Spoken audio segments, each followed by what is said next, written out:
Welcome to the Bulls, Bears, and the Bell Afternoon Edition. We're about to take a deep dive into the fascinating and, frankly, quite contradictory market movements of August 26, 2025. Today, the market wasn't just, up or down. It was a complex dance between opposing forces, revealing a much deeper story than the daily headlines might suggest. Our mission for you today is a crucial one. We're here to give you a shortcut to truly understanding this pivotal day. We're going to cut through all the noise, distill the dense data, and, find those critical nuggets of insight that can help you navigate this intricate landscape. We'll explore how significant political turbulence and persistent economic jitters clashed head-on with powerful company-specific breakthroughs. It created a market environment that was really unique and, at times baffling. To guide us through this intricate web of connections and implications, we have our expert with us. It's true. August 26, 2025 presented us with a market that felt, to put it mildly, deeply torn. On the surface, U.S. markets showed marginal gains by day's end, but those numbers, as we'll unpack, were really hiding a far more nuanced and complex story. On one side, we clearly observed a pervasive risk-off sentiment. Risk-off, okay. What was driving that? Well, it was heavily fueled by unprecedented political pressure on the Federal Reserve. Specifically, President Donald Trump's stated intention to remove Governor Lisa Cook from her post. Right, that was big news. Huge. That action alone injected a significant layer of uncertainty into an already sensitive market. And this political turmoil was then compounded by a series of weakening economic indicators. Such as? A modest decline in consumer confidence and a slight downward revision in GDP estimates. The natural market reaction to this kind of unsettling environment, as you might expect, was a noticeable flight to traditional safe haven assets. Makes sense. Investors looking for cover. Exactly, shielding their capital from potential storms. But then, almost in direct opposition, we had these incredibly powerful corporate tailwinds. Okay, so the other side of the coin. Precisely. These weren't broad, sweeping movements, but rather highly targeted and incredibly impactful catalysts. We saw two multi-billion-dollar corporate deals, massive strategic acquisitions, significant aircraft orders, Right. alongside a major pharmaceutical development that immediately grabbed headlines and investor attention. The outcome of this very distinct clash, between macro anxieties and these micro triumphs was that the headline figures, the Dow and NASDAQ composite ending slightly higher, the S&P 500 hovering near flat, truly belied the more complex underlying narrative. So the top line wasn't the whole story. Not at all. The gains we saw weren't a sign of broad-based market strength, not really. Instead, they were the consequence of very specific momentum concentrated in just a few select stocks. So a few big winners pulled up the average. Yeah, you got it. These specific winners effectively masked a more generalized underlying weakness that was present across many other sectors. And this is a crucial takeaway for you, the investor. While the market is demonstrating resilience, its rally appears to be broadening, yes, but in a rather fragile manner. Fragile hell. It suggests a period of continued cautiousness and a growing preference for strong, verifiable fundamentals over overarching, sometimes ephemeral narratives. Okay, fundamentals over hype. That makes sense. It's a key theme we're seeing emerge. That's a fascinating setup, this idea of a market pulled in two distinct directions. So with those overarching tensions as our backdrop, how did the market's major pulse points, the indices themselves, actually register this push and pull? Let's dive into the numbers and see where these opposing forces truly played out on the scoreboard. Okay, so looking at the close on Tuesday, August 26, U.S. equity markets did manage to finish with a mixed but ultimately positive tenor. The S&P 500 finished up a modest 0.2%. The Dow Jones Industrial Average rose 38 points, so that's about 0.1%, and the NASDAQ Composite advanced 0.2%.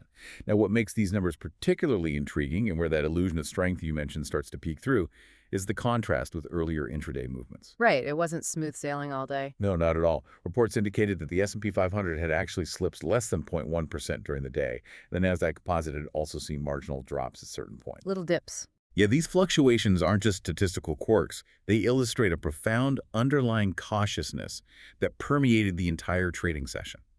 That late session recovery wasn't some powerful surge across the board. No, more like a targeted effort. Exactly. More like a targeted rescue mission, preventing a negative close for these major benchmarks. It's also worth noting that these modest gains were essentially just clawing back some of the previous day's losses. Good point. Monday was down. Right. On Monday, August 25, the S&P 500 had fallen 0.4%, the Dow Jones declined 0.8%, and the NASDAQ Composite slipped 0.2%. So to your point about conflicting signals, I'm genuinely trying to wrap my head around this. How did the market manage to reverse Monday's losses, even modestly, amidst such palpable uncertainty and that lingering risk-off sentiment you described? It's a critical question. And the answer, well, part of the answer lies in a potentially significant development, something that gives us a glimpse into a shifting tide: the performance of the Russell 2000 index. Ah, the small caps. Exactly. This index, as you know, tracks smaller cap companies, and on August 26, it was showing genuine signs of a sustained advance. For instance, intraday futures trading for the Russell 2000 E-mini SEP 25 saw a healthy gain of 0.73%. Okay, decent move. And this wasn't just a fleeting daily blip. It's part of a broader, more encouraging trend. The Russell 2000 has advanced approximately 5% over the past month. 5% in a month for small caps. That's notable. It really is. And crucially, this pace has actually outstripped the tech-heavy NASDAQ 100, which, by contrast, has been somewhat hampered by weakness in some of those Magnificent Seven stocks that have dominated market conversations for so long. So a potential rotation away from mega cap tech. Potentially. If we connect this to the bigger picture, this shift is profoundly telling. It signifies a clear departure from the market dynamics that defined much of the previous year, where returns were heavily concentrated in just a handful of mega-cap tech companies. Right, the whole market felt like it was just those few stocks. Pretty much. So a broadening rally, where a wider array of companies, especially smaller ones, are participating, is often viewed as a healthier indicator. Healthier for long-term sustainability. Exactly. It suggests that investor confidence is expanding to a wider range of businesses, implying, a deeper conviction in the overall economic environment rather than just a few high-growth segments. Okay. For you, the investor, this should certainly give you some food for thought about where to look next. Market leadership might be rotating beyond the usual familiar suspects. More opportunities, but maybe requiring more careful selection. That's the trade-off. More digging required. That's a great point about the broadening rally here in the U.S., signaling perhaps a healthier domestic market.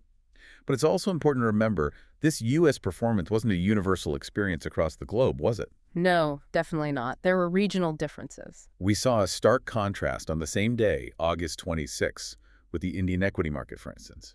It experienced a notable decline. The BSE Sensex fell by 1.04%, and the Nifty 50 dropped 1.02%. Yeah, a significant pullback there. And even within India, the story wasn't uniform. While some sectors and companies like Eicher Motors and Hindustan Unilever saw gains, others like Shriram Finance and Sun Pharma experienced significant declines. Sector-specific stories playing out everywhere. Right. This kind of volatility isn't confined to our shores, and it really underscores an important lesson. This contrast highlights the presence of distinct regional and local factors influencing market sentiment, reinforcing that U.S. market drivers may not be universally applicable. Absolutely. It's a good reminder. Global markets are interconnected, sure, but not uniform. Local conditions can powerfully override broader trends. So while we note U.S. resilience, it's crucial to keep that global perspective. Couldn't agree more. And this brings us back to that very important question. If the major indices close positive, why are we calling it an illusion of strength? Right. How do we reconcile that positive close with the underlying weakness? To truly understand this, we need to look beyond the top-line numbers and deep into the underlying sector performance. A detailed heat map analysis of major U.S. indices for the day revealed significant dispersion in returns. Dispersion meaning big winners and big losers. Exactly. The positive close was far from a broad-based rally. It was a story of extremes. For example, some sectors, like medical generic drugs, saw strong gains of nearly 8%. Wow, 8%. And solar stocks surged by over 20%. 20%, that's huge. Undeniable standout performers, driven by specific catalysts we'll touch on shortly. However, in stark contrast, other vital sectors like aerospace defense equipment were down almost 5%. Okay, big drop there too. And consumer staples, which represents everyday essentials, declined over 2.5%. Staples down. That's usually seen as defensive. It is, but here's a crucial contradiction, the piece of information that truly unravels the illusion. The S&P 500 Information Technology Index was actually down over 5%. Tech down 5%, but the NASDAQ closed up. Precisely. And the S&P 500 Growth Index, which tracks fast-growing companies, fell a significant 7.04%. 7%. Okay, that does contradict the positive S&P 500 close. It stands in direct contradiction. So what this tells us is that the day's overall positive performance was largely propped up by the outsized moves of a few very large cap stocks. Stocks that had specific company-driven news. Like those deals you mentioned earlier. Exactly. These specific winners acted like powerful engines, effectively masking a more widespread underlying weakness across the vast majority of the market. This market structure, where a small number of stocks disproportionately influence the overall index performance, signals a fragile market breadth that warrants careful observation. So the foundation isn't as solid as the headline numbers suggest. Not really. For you, the investor, this is a profound warning. What does this mean for your portfolio if the strength you perceive isn't truly broad-based? Means you need to look under the hood. Vigilance, meticulous fundamental analysis, and a discerning eye for what's truly driving returns are more important than ever. You need to distinguish between a rising tide lifting all boats and just a few giant ships pulling the whole fleet along. That's a crystal clear explanation of the illusion of strength. Very helpful. Before we move on to the macro drivers, let me quickly summarize those reconciled closing numbers for August 26. The Dow Jones Industrial Average closed at 45,320.57. up a modest 38 points or 0.1%, currently stands up 6.4% year-to-date. Okay. The S&P 500 reached 6,452.1 fear, up 0.2% for the day, reflecting a strong 9.5% gain year-to-date. Still a good year so far overall. Definitely. The Nasdaq Composite ended at 21,496.53, also up 0.2%, and it's up 11.1% year-to-date, still leading. And as we just discussed, the Russell 2000, that interesting beacon of small-cap performance, closed at 2,361.30. That was up 17.2 Beckin, or 0.73% on the day, bringing its year-to-date performance to a still modest 4.9%. So still lagging the large caps YTD, but showing recent strength. Exactly. So while the headline numbers might look okay, the true story, as you highlighted, is definitely in the details buried beneath the surface. But what was driving all this underlying tension and mixed signals we've been discussing? Let's turn our attention to the bigger macroeconomic forces at play that truly defined this unique day. One truly intriguing aspect of August 26 was how the dominant narrative of the day was undeniably the intensifying political conflict surrounding the Federal Reserve. Yeah, that felt unavoidable. Right. The broader market was subdued, held firmly in check by President Donald Trump's stated intention to remove Federal Reserve Governor Lisa Cook from her post. Now, Governor Cook has publicly indicated she will not resign, setting up a potential standoff. A direct challenge to the president. Yes. But this action, regardless of its ultimate outcome, represents the latest escalation in the president's long-standing dispute with the central bank over its interest rate policy. This event, without a doubt, introduces a new, highly unpredictable layer of political risk into the financial system. And challenges the Fed's independence. Crucially, it directly challenges the perception of the Fed's independence, a principle that has long been considered a cornerstone of market stability globally. The notion that the central bank can make decisions free from political influence is absolutely vital for maintaining investor confidence. And seeing that challenge so directly Immediately creates uncertainty, a lot of it. This political turbulence significantly complicates what was, until recently, a fairly clear market expectation of a rate cut. Okay, so it throws a wrench in the works for rate predictions. Big time. Yeah. Prior to this, Wall Street had largely been anticipating a 0.25 percentage point rate reduction at the Fed's September meeting. Traders were assigning an 87% probability to such a move. That's pretty high conviction. It was. This expectation was actually bolstered by recent comments from Fed Chair Jerome Powell, who had alluded to a data-dependent yet potentially dovish stance. However, this raises an important question for all of us. How do President Trump's actions now cast a significant shadow of uncertainty over the Fed's ability to act solely on its dual mandate, price stability and maximum employment, without external political pressure? Right. Can they ignore the politics? What does this mean for you, the astute observer watching the next Fed meeting? It means that any decisions the Fed makes will not just be interpreted through a purely economic lens, but also through a deeply political one, adds another layer of complexity and potential volatility for investors. So more noise, more uncertainty around Fed decisions. Exactly. The market is now grappling with how much political will might influence policy, a factor that rarely appears on traditional economic models. That's a profound shift in interpreting Fed policy, adding that whole new dimension of uncertainty. Let's dig into that further, because the market also grappled with a series of very mixed economic signals, right? Which only added to this complexity and caution. Yes, the economic data wasn't straightforward either. On the pessimistic side, Data from the Conference Board revealed a modest decline in U.S. consumer confidence for August. The index dipped to 97.4 from a revised 98.7 in July. A small dip, but directionally negative. And not just a minor dip, it marked the 8th consecutive month of rising anxiety over the job market. That seems concerning. It is a growing concern for the Fed, definitely. Remember, the Fed has that dual mandate: price stability and maximum employment. Yes, sir. Persistent job market anxiety is a red flag for the latter. Okay. And GDP estimates. Further compounding this picture, the Atlanta Fed's GDP Now model estimate for real GDP growth in the third quarter of 2025 was revised downward. How much? Just slightly, to 2.2% from 2.3% just a week prior. Okay, so signals pointing towards a softening economy. Maybe not collapsing, but softening. That's a good way to put it, potentially giving the Fed more room to act, as you said. However, these signs of a softening economy stood in stark contrast to other indicators suggesting underlying economic resilience, almost stubbornly so. Right, the contradictory signals. For example, high-yield credit spreads, which, for those unfamiliar, are essentially the extra interest that riskier companies have to pay to borrow money compared to safer government bonds. The risk premium, basically. Exactly. They are currently trading well below their long-term average. Which is usually a sign of confidence, right? It is. It's a subtle but powerful signal because it implies a high degree of confidence among investors to lend to businesses with below investment grade ratings. Suggests that lenders aren't nearly as worried about defaults or a widespread economic downturn as maybe some other indicators might imply. Interesting. So bond investors are less worried than consumers. Seems that way, or at least this indicator suggests it.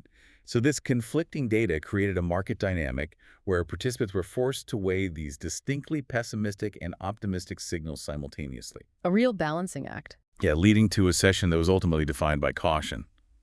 You're seeing the market in real time, trying to make sense of a truly confusing and contradictory landscape.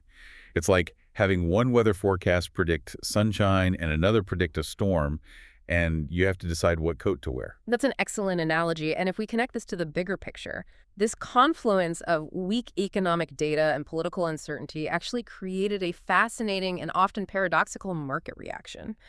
What we affectionately call the bad news is good news thesis. Ah, yes, the market loves that sometimes. Explain that here. Okay, on the surface, a decline in consumer confidence, lower GDP forecasts, typically bearish indicators, right, suggests an economic slowdown, maybe even recession. Normally, yes. Bad for stocks. However, in this specific environment, with inflation largely perceived as tamed from its previous highs, many investors are interpreting this seemingly bad news as a positive signal for equities. Because it makes a rate cut more likely. Exactly. The logic is quite clear. A softening economy provides the Federal Reserve with the necessary cover to implement an interest rate cut. With inflation concerns taking a back seat, the Fed's focus can then shift more forcefully to shoring up the labor market and stimulating overall economic activity. Using lower rates as the tool. Great. Lower rates are the primary tool. So this dynamic means that any sign of economic weakness actually strengthens the conviction for a September rate cut, reinforcing the so-called Fed put, the market's belief that the Fed will intervene to prevent a major downturn. And that supports stock prices. And thereby supporting equity valuations. This is a crucial concept for you to grasp.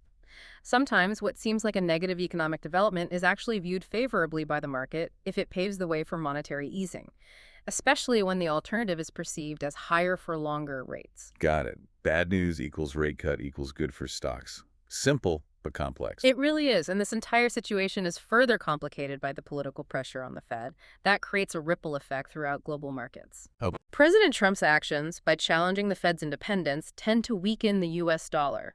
Okay, political pressure weakens the currency. And a weaker dollar, in turn, makes dollar-denominated commodities, particularly gold, significantly more attractive to foreign buyers. Because their own currency buys more dollars and thus more gold. Precisely. Their purchasing power increases. They can buy more ounces of gold for the same amount of their local currency. And this weakness in the dollar is then compounded by a simultaneous flight to safety. Investors, unsettled by the political uncertainty, seek refuge from perceived risks. So gold gets a double boost. Exactly, a powerful dual tailwind for gold. It benefits from both the weaker dollar and its traditional role as a safe haven asset in times of turmoil. Wow, that makes sense. This entire causal chain, from a political event directly impacting currency markets, which then fuels a commodity rally, powerfully demonstrates how incredibly interconnected and sensitive the global financial system is to non-economic shocks. It's not just about economics anymore. Not at all. It's about geopolitics, market psychology, and how these forces intertwine. Understanding that intricate interplay is absolutely vital for any investor today.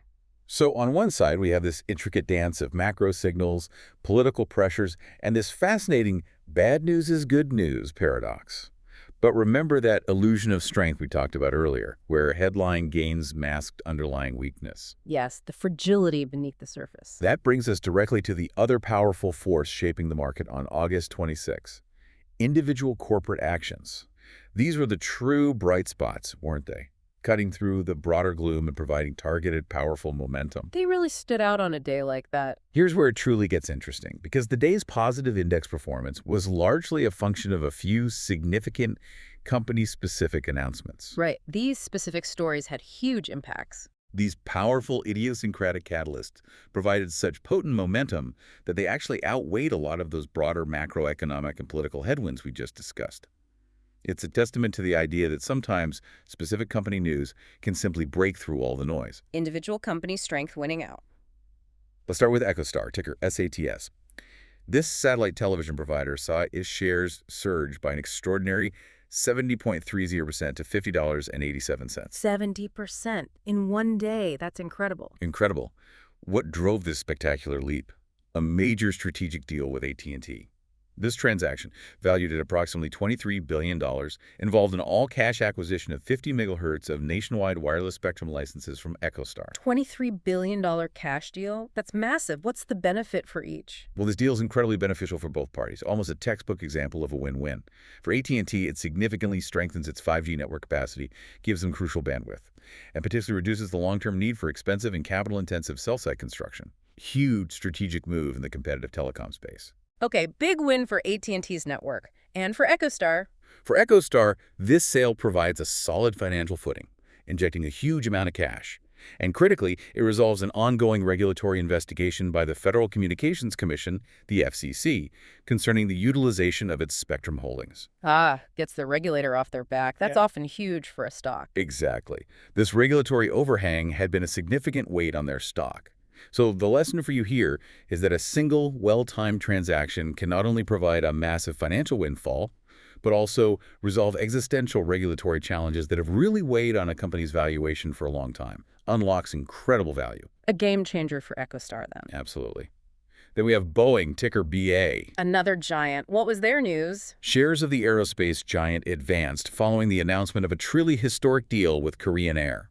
The carrier placed its largest ever aircraft order, valued at about $50 billion, for 103 Boeing planes. $50 billion order. Wow. What kind of planes? A mix. Includes their popular 787 Dreamliners, the workhorse 777s, and the shorter-haul 737s. That's a massive vote of confidence in Boeing. Incredibly significant, not just for the sheer size, but because it reinforces confidence in Boeing's product line, despite some of its past regulatory challenges and safety concerns. Yeah, they've had their struggles. This must be welcome news. Definitely highlights continued strong demand in the global aviation sector, which is still recovering from the pandemic. And it offers Boeing a much-needed boost in public and investor confidence. A crucial vote of confidence in their long-term viability and competitiveness against rivals like Airbus. Good news for Boeing, good news for the aviation sector. And finally, Eli Lilly, ticker LLY. The pharma giant. Weight loss drugs. You guessed it.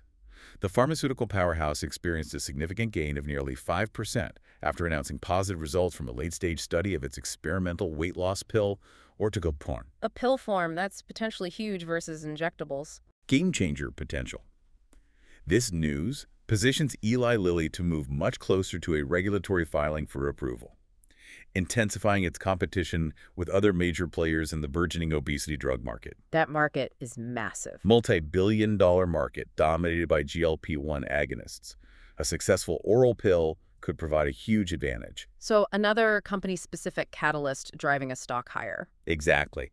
These aren't just one-off stories. They really show how powerful idiosyncratic catalysts driven by strategic corporate moves, massive orders, or R&D breakthroughs, can completely override broader market sentiment and provide incredible returns for investors who are paying attention to company fundamentals. Absolutely. And if we connect this to the bigger picture, the market's mixed performance was also reflected in several prominent decliners on the day. Right, it wasn't all good news. No, their stock movements were similarly tied to company-specific news, but in the opposite direction. For instance, Constellation Brands, ticker STZ. It's a drinks company. Mm, Corona, Modelo. right. The alcoholic beverage maker saw its shares fall after Bank of America downgraded the stock.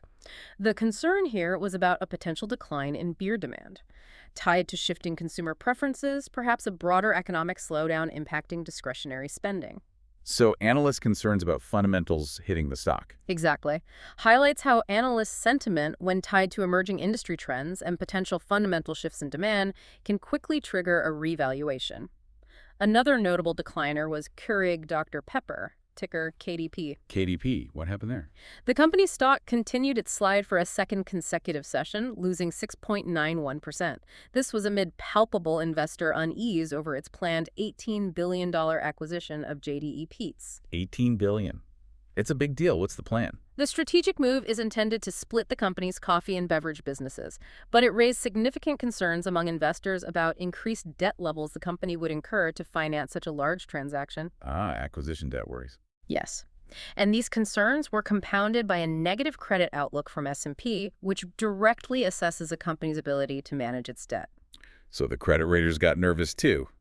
That's not good. No. This illustrates how even seemingly strategic acquisitions, if perceived as overly debt-financed or poorly executed, can generate substantial investor apprehension, can lead to a significant hit to a company's valuation. It's a delicate balance between growth aspirations and financial prudence. Growth versus risk, the eternal struggle. Indeed. The overall dynamic here is that the divergent performance of these individual stocks highlights a critical market characteristic. While broad macroeconomic factors can indeed create a generalized sentiment, a tide that either lifts or lowers, specific corporate news and strategic actions can create powerful localized movements that override these wider trends. So the micro can trump the macro, at least for individual stocks. Precisely. What this tells us about investor behavior is profound. The market is increasingly differentiating between companies with solid, idiosyncratic catalysts and those that are more susceptible to broad economic or competitive pressures. Investors are being more selective. Yes. This insight is crucial for you as an investor. What does this pattern tell you about selecting stocks and doing your due diligence in this environment? It suggests that fundamental company-specific analysis is paramount. Can't just ride the wave. Can't just rely on macro trends. You need to dig into the individual stories and catalysts that can either propel a stock forward or send it tumbling. Even when the broader market seems to be doing something else entirely, it's about being highly selective. That's a powerful reminder of the importance of individual stock selection. To give you a broader snapshot of some of the top U.S. stock gainers and losers by percentage change beyond our main examples, we saw assets, EchoStar, as we discussed, up a staggering 70.30% to $50.87. Still amazing. Other significant gainers included UP, up almost 24.79%, and SMTC, up over 15.29%.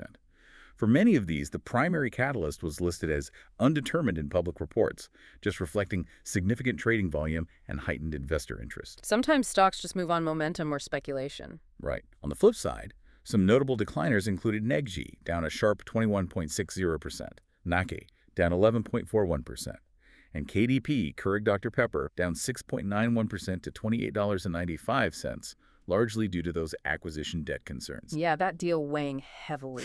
Again, many of these movements for other stocks were listed as undetermined in their catalysts, simply showing the broad and sometimes speculative nature of daily trading that can happen alongside these more fundamental drivers. So company-specific news can clearly create massive swings, effectively creating those micro wins you mentioned that cut through macro concerns. But how do investors truly protect themselves, hedge their bets, and maybe capitalize on these broader macro trends we discussed? The political pressures, the economic jitters, the shifting Fed narrative. Right, how do you play the bigger picture? Let's look at the traditional hedging tools: commodities, currencies, and fixed income. They also tell a fascinating, cautious story about investor sentiment. They certainly do. A very revealing picture there. One striking observation from August 26 was how the performance of commodities provided a very clear view of the market's hedging posture and its underlying anxieties. Okay, what did commodities tell us? Let's start with gold. Gold futures rallied, prices reaching approximately $3,430 per ounce by day's end. Gold up, consistent with risk-off sentiment. Entirely consistent with the day's risk-off sentiment. The pervasive political uncertainty surrounding the Federal Reserve and the U.S. dollar's retreat, which we'll delve into in a moment, truly reinforced gold's enduring appeal as a traditional safe haven asset. Flight to safety. In times of instability, investors flock to assets perceived to hold their value, and gold has historically served that role for millennia. For context, gold in August 2025 has been particularly volatile, recently hitting a record high in the domestic Vietnamese market. Wow, Vietnam too. Yes.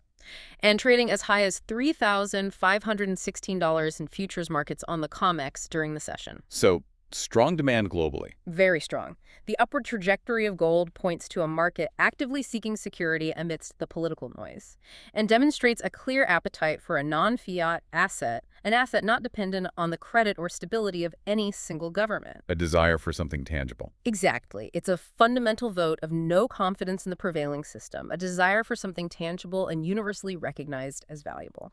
Okay, so gold is signaling caution. What about oil? In stark contrast to gold's ascent, crude oil prices declined significantly on the same day. West Texas Intermediate, WTI, futures, the U.S. benchmark, dropped 2.3% to $63.30 per barrel. Down 2.3%. That's a decent drop. And international benchmark Brent crude fell 1.56% to $67.73.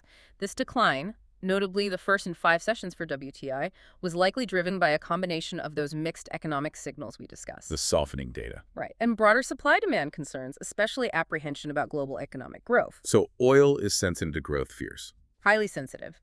The sell-off in a cyclical asset like crude oil, which pulses with the global economy and industrial activity, suggests that a significant portion of the market remains deeply cautious about the underlying economic trajectory. So despite the stock market holding up. Right. Despite any positive spin being put on recent data, the bond and commodity markets are often considered more honest indicators of sentiment. This divergence, gold rallying as a safe haven, crude oil declining as a risk-sensitive asset, tells you a powerful story about investor confidence. What story is that? It shows where market participants are truly positioning themselves. They are preparing for potential downturns, even while equities show a superficial strength. Hedging their bets. Exactly. Preparing for the worst while hoping for the best, perhaps. That divergence between gold and oil paints a very clear picture of market apprehension. Let's unpack this further. Because even the dollar and bonds, traditional barometers of safety and future expectations, reflected the day's dual-toned narrative and cautiousness. Yes, they played their part too. The U.S. dollar index, or DXY, which measures the dollar's performance against a basket of 6 major foreign currencies, slipped by 0.2% to 98.20. Dollar down slightly. Why? This decline is pretty directly attributable to the market's palpable unease regarding the political pressure on the Federal Reserve. Back to the Fed politics impacting the currency. Yes. Why this matters is deeply significant. A loss of confidence in the Fed's independence can, over time, erode the dollar's status as the world's primary reserve currency. That's a big deal, the reserve currency status. Huge. The dollar's strength is partly derived from the perceived stability and independence of the institutions that back it. Any challenge to that sends ripples through global currency markets. So if the world questions the Fed's impartiality... The dollar becomes less attractive, potentially increasing volatility for international trade and finance. Okay, so dollar weakness tied to Fed concerns. What about bonds? Treasury yields. Meanwhile, Treasury yields, which directly reflect bond prices and investor demand for safe assets, also offered an interesting signal. The yield on the benchmark 10-year Treasury note fell slightly to 4.26% from 4.28% on Monday. Down slightly. Not a huge move. No. A decline in the 2-year yield was also noted. This minor drop, despite all the political noise surrounding the Fed, suggests that the bond market is largely maintaining its conviction that a September rate cut is forthcoming. So the bond market is sticking to the rate cut story. It seems so. The fixed income market seems to be looking beyond the political rhetoric, focusing primarily on the underlying economic conditions. those modest declines in GDP growth and consumer confidence, as a more solid basis for its forward expectations of monetary policy. Betting on the economics, not the politics, driving the Fed eventually. That seems to be the interpretation. They believe economic reality will eventually force the central bank's actions, regardless of external pressures. That's a fascinating disconnect, isn't it? Stocks boosted by specific wins, commodities and currencies hedging, and bonds still focused on rate cuts. A truly fragmented picture. It really is, and that raises an important question. What does this combination of moved gold rallying, oil declining, the dollar slipping, and bond yields subtly falling tell us about the market's overall mindset? What's the collective message? The day's market movements in commodities and currencies clearly demonstrate a coordinated two-way hedging strategy by investors. We saw the simultaneous buying of a traditional safe haven asset like gold and the selling of a cyclical risk-on asset like crude oil. Check. This is a powerful, almost unambiguous signal. Signal of what? It indicates a market that is fundamentally uncertain about the future, actively preparing for divergent outcomes, some positive, some negative. Investors are collectively betting on the potential for a rate cut, which, as we discussed, would generally be bullish for risk assets. Right, the bad news is good news play. While simultaneously preparing for the possibility of a political or economic shock that could send risk assets tumbling. Covering both bases, then. Absolutely. The mixed performance of the stock indices, combined with these divergent commodity and currency moves, paints a picture of a market lacking a single unified conviction. Instead, it is a market that is fragmented, cautious, and actively hedging against both positive and negative outcomes. A market that doesn't trust a single narrative. That sums it up perfectly. This complex, hedged position, driven by a deep underlying uncertainty, is the market you're navigating right now. Understanding these subtle but powerful currents is crucial for making informed decisions. That's a truly illuminating look at the market's defensive posture. Really puts the day in perspective. To quickly go over those key numbers for commodities and currency performance, gold futures, specifically the GCQ26 contract, closed at 3,516.20, up 1.05%. Strong move for gold. Crude oil WTI in the U.S. was at 63.30, down 2.3%. Significant drop there. The U.S. dollar index, DXY, registered 98.2329, a slight slip of 0.20%. Dollar easing back. And the 10-year Treasury yield came in at 4.26%, that minor drop of 0.02%. Bond market relatively steady, still expecting cuts. So the pieces are clearly on the board. Political pressure, mixed economic signals, corporate triumphs creating that illusion of strength, and cautious hedging across the board. Now, let's zoom out and look at what all this means for the broader market going forward. What are the longer-term implications of such a day? Yes, let's connect the dots and look ahead. Okay, let's unpack this idea of a broader market shift. Because what we observed on August 26, with the relative outperformance of small-cap stocks, epitomized by the Russell 2000, really represents potentially a fundamental shift in market leadership. The changing of the guard, if you will. It certainly has that feel to it. The rally that dominated much of 2024 was so narrowly focused, wasn't it? On that small group of Magnificent Seven technology stocks. Extremely concentrated. And this concentration, while delivering spectacular returns for some investors, created a rather precarious market structure. Overall, market health felt reliant on just a few giants, like a rally on stilts, as you might say. A good description. Very top-heavy. The current trend, where the Russell 2000 is now outperforming the NASDAQ 100, indicates that the market's positive momentum is truly broadening beyond those tech heavyweights. Participation is widening. It's not just a handful of companies carrying the load anymore. Why this matters to you, the investor, is significant. What's the key implication? It suggests that investors are moving beyond a single, all-encompassing narrative like the AI boom, and are instead seeking out opportunities in a wider range of companies and sectors. Looking beyond the obvious winners. Exactly. This rotation into small caps may actually be driven in part by their comparatively attractive valuations. Small caps looking cheaper. Yes. As noted in one report, the S&P 600 Small Cap Index trades at a forward price-to-earnings ratio of 16. Okay, 16 times forward earnings. Which is significantly cheaper than the S&P 500's ratio of 23. Wow, that's a substantial valuation gap, 16 versus 23. It is. This valuation gap offers compelling entry points for those looking beyond the most expensive growth stocks. Value's starting to matter more again. Seems like it. And a rally that is not dependent on a handful of mega-cap stocks is generally considered more sustainable and resilient. A broader foundation is stronger. Right. It implies a deeper conviction in the overall health of the economy, rather than just a few high-growth segments. This means the market's foundation might be getting stronger and more diversified, even if the daily headlines don't scream about record highs. A quieter, perhaps healthier form of growth? Exactly. Could be. Absolutely. And if we connect this to the bigger picture, the market's trajectory in the coming weeks will be shaped by several critical factors. What should we be watching most closely? The most immediate and significant risk, as we've already discussed in detail, remains the political tensions surrounding the Federal Reserve. The market has long benefited from the perceived independence and stability of the central bank's policymaking. That bedrock of stability. Any erosion of that independence introduces a new layer of systemic risk that the market is clearly struggling to price in. We are moving into uncharted territory if the Fed's autonomy is truly challenged. And that uncertainty alone can suppress investor appetite for risk. Markets hate uncertainty. Above almost all else, it's a delicate situation. Looking ahead, investors will also be closely monitoring key economic data releases. These could either validate or disrupt the current market sentiment and that expectation for a rate cut. What data points are key? The U.S. Personal Consumption Expenditures, or PCE, index. The Fed's favorite inflation gauge. Exactly. Not just another inflation number, but the one the Fed watches most closely. It's due for release this Friday. This will give us a crucial and highly influential update on the inflation picture. Okay, PCE on Friday. What else? Additionally, the next major employment report, scheduled for early September. This will provide a vital update on the state of the labor market, which the Fed is now watching very closely for signs of weakness that could provide the economic justification for that anticipated rate cut. Jobs report in early September. Got it. What about companies? On the corporate front, investors are keenly focused on the upcoming earnings report from NVIDIA. NVIDIA. Still central to the tech story. Hugely influential. This report is expected to significantly influence sentiment across the technology sector, given NVIDIA's outsized role in the AI narrative.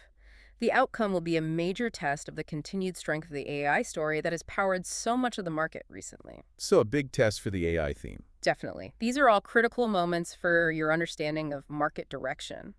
They'll provide concrete data points against which to measure the current deeply divided sentiment. So given all this, the broadening, the risks, the data watch, and what does this all mean for the very psychology of the market itself? How is the overall mindset changing? What we're seeing in the market's behavior, particularly on a day like August 26, suggests a subtle but incredibly significant transition in investor psychology.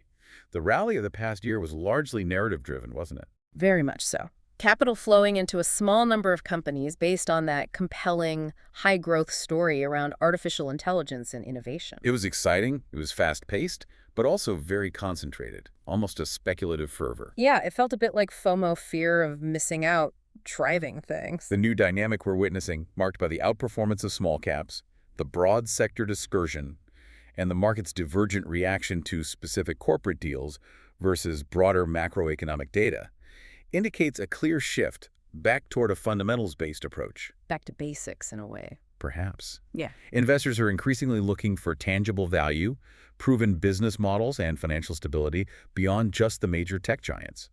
This suggests that the market is beginning to mature, moving away from chasing narratives and seeking out broader economic exposure and a more balanced allocation of capital. A more grown-up market, maybe. Could be. This implies that while the next phase of the bull market may be less spectacular in its day-to-day gains, Less flashy. it may also be more resilient and founded on more traditional and robust economic principles.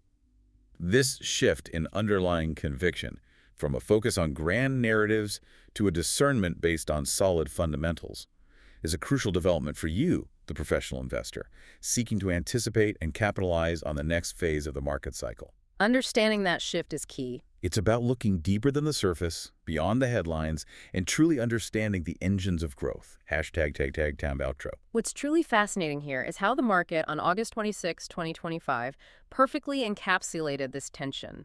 A constant dynamic battle between fear and opportunity, between sweeping macro pressures and targeted micro wins. A real microcosm of the current environment. Exactly. We've seen the fragile breadth of the rally, propped up by a few big names while many other sectors struggled. We've delved into the Federal Reserve's political predicament and the paradoxical way the market is reacting to seemingly bad economic data. Interpreting it as a green light for rate cuts. Right. And we've highlighted the undeniable power of company-specific catalysts, strategic corporate deals, R&D breakthroughs to completely override broader sentiment, all while investors were cautiously hedging their bets with gold and selling oil. Covering all those different angles. As we've seen, understanding the market isn't just about watching the index numbers, it's about delving into the why behind the what, piecing together all these disparate signals to form a coherent picture.